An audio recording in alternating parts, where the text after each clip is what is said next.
Daniel, in Glens Falls, New York, Roman Reigns gave an interview to the TalkSport website where he was asked about a possible WWE offseason, and he endorsed the idea. He is the highest profile name, active name, to say so in the company. Do you think this might actually lead to an offseason soon? No, I don't. And it's not practical, which is why it's not going to happen. I did see the interview that you've mentioned, so I went and I pulled some of the exact quotes from Roman.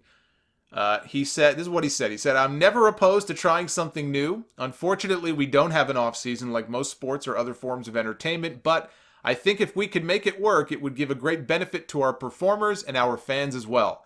It would definitely give our performers another couple of months, if not a full quarter," that's interesting, "to rest and recover, not only from a physical standpoint, but creatively. I don't think it's something that shouldn't be looked into, but if the schedule stays the same, I'm going to be the guy that will run it."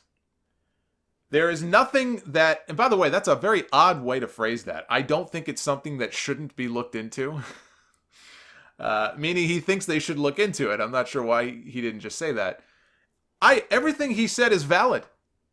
It would be, in a perfect world, ideal to give these guys 2 months or even an entire quarter off to relax and rest and heal up. And for the company, even creatively speaking, to kind of recharge the batteries and reload and come up with some great storyline ideas. So he's 100% right in all of those opinions.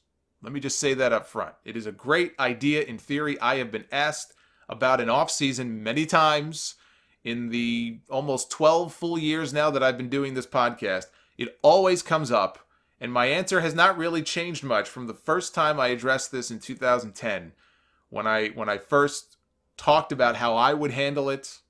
If anything, I think with these new TV contracts they just signed, I feel even stronger now about this than I did back then. In a perfect world, you would take a couple of months off immediately after WrestleMania.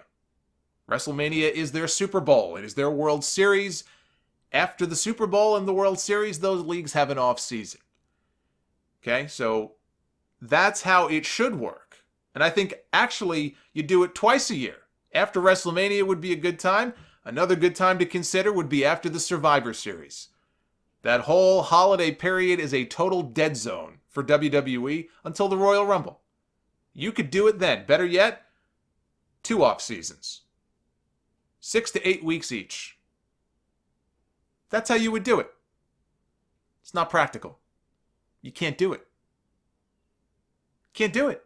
WWE is not designed as a business to accommodate an off-season of any length. They have live events. They have international events.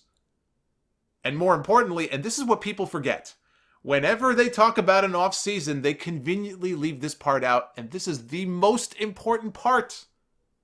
They get paid millions, if not now billions, of dollars by NBC Universal, and now by Fox, to produce a live television show, at least one. Live television shows. 52 weeks a year. 50 if they tape those shows for Christmas and for New Year's like they did this year. Although in the past, they've sometimes done live shows on Christmas and New Year's. As far as anybody knows, there is no clause in those new contracts they just signed that allows for an off-season. Vince McMahon cannot just up and go to NBC or go to Rupert Murdoch and say, "Hey, pal, we're going to give our guys and girls 2 months off. So for those 2 months, we're just going to run recap shows, or we're going to run classic shows.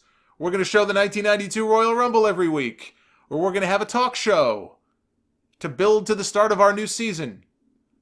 That's not how any of this works.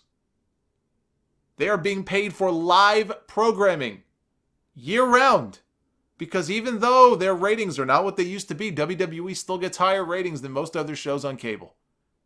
And the only reason USA Network loves WWE so much, and they lost their biggest ally over there, by the way, that woman Bonnie Hammer, who was very good friends with Vince McMahon and the McMahon family and was instrumental in bringing them back to USA Network. I remember reading last year that Bonnie Hammer is no longer there, or she's been promoted to a different position.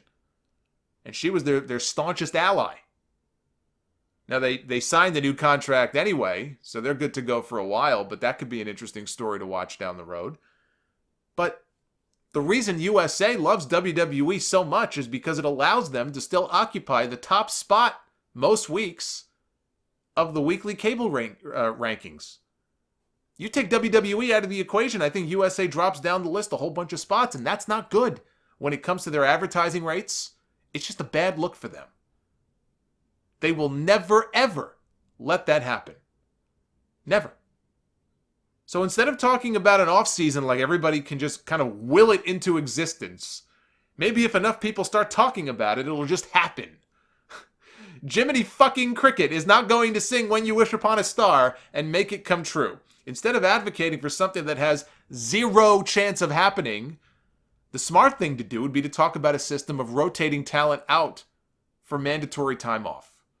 They have a lot of stars on that roster. I'm not saying it would be an easy thing to coordinate a schedule that would allow for some guys to be off during a certain time, but not others. You don't want, a surplus of main eventers, for example, all gone at the same time. You'd have to draw a giant chart and try to coordinate this somehow. It wouldn't be easy. How do you determine when those people get off, when certain people get off and certain people don't? What about storyline implications? It would be very difficult to figure it all out, but it's not impossible. You come up with the system that mandates a certain number of performers get time off for X number of weeks at a time, 3 weeks, 4 weeks, maybe 2 weeks. Let's say 2 different times each year. So early in the year, if you're AJ Styles, you're going to get a mandatory 3-week vacation. And then later in the year, in the fall, let's say, or in the early winter, AJ gets himself another 3 or 4 weeks of vacation. And while AJ is gone, they've got enough guys to sort of man the ship while he's gone. Samoa Joe or Randy Orton, whoever it may be. They don't all go out at the same time. So it's like a forced vacation. Some guys are not going to like that. Some guys like being on the road. They're single. Maybe they don't even have a family or kids. They like being on the road. They like making money, making all the live events. Now you're going to tell them, hey, you got to take 3 weeks off or whatever it may be. Some people aren't going to like that. But let's stop pretending that this idea of an actual off-season has any realistic chance of happening. Start talking about the more practical solution. Rotating them in and out at set intervals throughout the year. That's the only way I think you're ever going to get anything close to an off-season in WWE.